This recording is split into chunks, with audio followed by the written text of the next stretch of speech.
Today I'm going to go over the installation for the JDMCAR glove box organizer for the 5th gen Toyota 4Runner. It's super simple. It's just 2 pieces, doesn't require any kind of tools or anything else.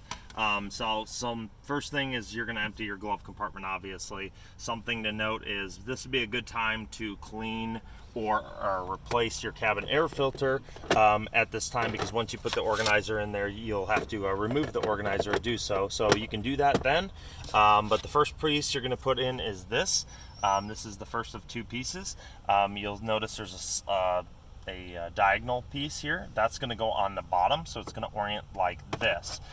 First thing in here, you'll see there's a upright tab on the bottom, and then there's a ledge here on the inside, and that's what this is going to go against. So we're going to get this in there. We're going to put it as far left as we can. It's going to stop at that tab and there in that ledge.